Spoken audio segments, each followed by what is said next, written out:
भस्त्रिका प्राणायाम। अक्सर भस्त्रिका प्राणायाम करते समय व्यक्ति बहुत सारी गलतियां कर देते हैं, जिससे कि भस्त्रिका प्राणायाम का वह पूर्ण लाभ नहीं ले पाते हैं। तो आज की वीडियो में मैं आपको भस्त्रिका प्राणायाम को स्टेप बाय स्टेप समझाऊंगा। अगर आप चैनल पर नए हैं तो चैनल को सब्सक्राइब जरूर करें। तो आएंगे अभ्यास के लिए। तो सबसे पहले बैठने की स्थिति को जानेंगे।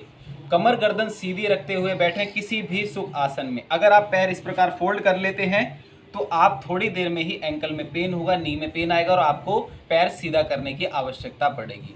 तो सबसे पहले पैरों को इस प्रकार स्थिति में रखें। अपनी हील से अपनी सीवनी नाड़ी पर प्रेशर डालें। सीवनी नाड़ी कहाँ होती है? प्रजनन अंग और मलाशय के बीच का जो भाग होता है उसे सीवनी नाड़ी का केंद्र कहा गया है। वहाँ पर अपनी हील को इस प्रकार प्रेस करें और उस पर हल्का सा वेट डालें और वैली को हल्का सा आगे की ओर निकालें और चेस्ट को अप रखें। दोनों हाथों को घुटने पर रखें। दोनों हाथों की ज्ञान मुद्रा या चिन्ह मुद्रा बनाएं और कमर गर्दन को सीधा रखते हुए बैठ जाएं। अब लंबा गहरा श्वास भरें और लंबा गहरा ही श्वास को छोड़ें। धीरे धीरे श्वास की गति को बढ़ाते जाएं।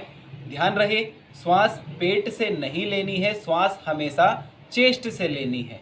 भस्त्रिका प्राणायाम में चेस्ट से ही इनहेल और चेस्ट से ही एक्सहेल होगा। किस प्रकार, आइए मैं आपको दिखाता हूँ, फिर आप कीजिए। इनहेल किया, एक्सहेल, फिर इनहेल, फिर एक्सहेल, फिर इनहेल और धीरे धीरे इसकी गति को बढ़ाते जाएं।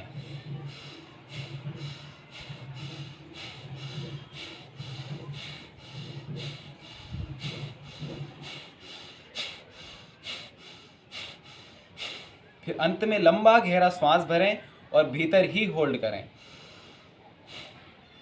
होल्ड रखें भीतर ही श्वास को और फिर धीरे धीरे नासिका से ही बाहर छोड़ दें। भस्त्रिका प्राणायाम का दूसरा स्टेप क्या है? तो दूसरे स्टेप में हमें सबसे पहले सेम पोजीशन में बैठना है। अगर आपकी एज ज़्यादा है या आप कमर सीधी रख के नहीं बैठ पा रहे हैं तो आप किसी वॉल का सपोर्ट लेकर बैठें या अपने नीचे 2 ब्रिक्स लगा लें या ब्लैंकेट को फोल्ड करके या तकिया भी लगा के आप बैठ के कर सकते हैं। तो इस प्रकार आपको स्पाइन को स्ट्रेट रखने में, कमर को सीधा रखने में मदद मिलती है। जब आप कमर गर्दन सीधी रख के बैठ जाएं तब दोनों हाथों की स्थिति सेम रहेगी। इस प्रकार आगे की ओर ना खींचें, दोनों शोल्डर आगे ना आए, हल्का सा शोल्डर को पीछे की ओर, चेस्ट को आगे की ओर पुश करके रखें और फिर सीधे हाथ की प्रणव मुद्रा बनाएं और अपने राइट नोस्ट्रल को पुश करें और लेफ्ट से इनहेल और एक्सहेल करें कंटिन्यू 10 टाइम। इस प्रकार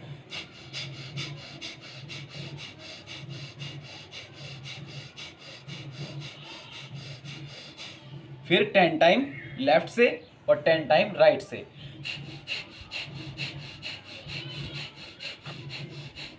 ठीक है, दोनों से जब 10 टाइम इनहेल और एक्सहेल करने के बाद दोनों नासिका छिद्र से इनहेल करने की गति भी वही होगी और एक्सहेल करने की भी गति भी वही होगी। सेम प्रेशर और सेम टाइम होगा इनहेल और एक्सहेल का। दोनों हाथों को अपने नी पर रखें और लंबा गहरा श्वास भरें और डीप इनहेल और एक्सहेल करें कंटिन्यू 10 टाइम।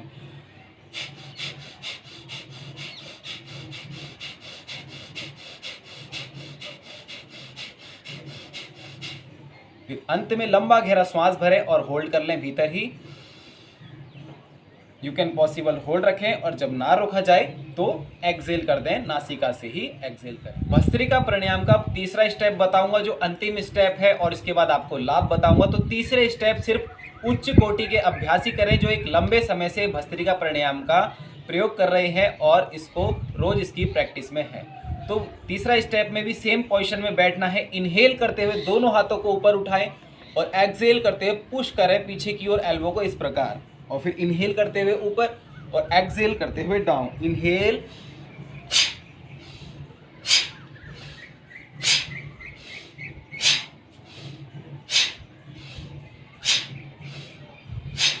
तो ये है अंतिम स्टेप उच्च कोटि के अभ्यासियों के लिए। तो अब आते हैं लाभ क्या है भस्त्रिका प्राणायाम को करने के। तो भस्त्रिका प्राणायाम को करने से लंग्स कैपेसिटी गेन हो जाती है, ब्रेन में ऑक्सीजन का लेवल, साथ ही साथ में पूरे शरीर में भी ऑक्सीजन का लेवल बढ़ जाता है और शरीर में एक नई ऊर्जा का संचार होता है। और जब आप भस्त्रिका प्राणायाम को करते हैं तो इससे पहले कोशिश करें कि आप गर्म पानी पीकर ही भस्त्रिका प्राणायाम का अभ्यास करें और साथ में भी पानी को जरूर रखें, क्योंकि इसमें बार बार गला सूखेगा, फोरहेड आपका थोड़ा भारी टाइप का हो जाएगा, नाक में थोड़ी सी मिर्ची टाइप की लगने लगेगी। तो ये छोटे छोटे सिम्टम्स हैं, इनको ख़त्म करने के लिए सिर्फ गर्म पानी भी पर्याप्त है। तो आज का हमारा अभ्यास बस इतना ही था। हमारी जानकारी आपको कैसी लगी कमेंट सेक्शन में ज़रूर बताएं। अगर आप चैनल पर नए हैं तो चैनल को सब्सक्राइब करें। तब तक के लिए आज्ञा दीजिए, धन्यवाद।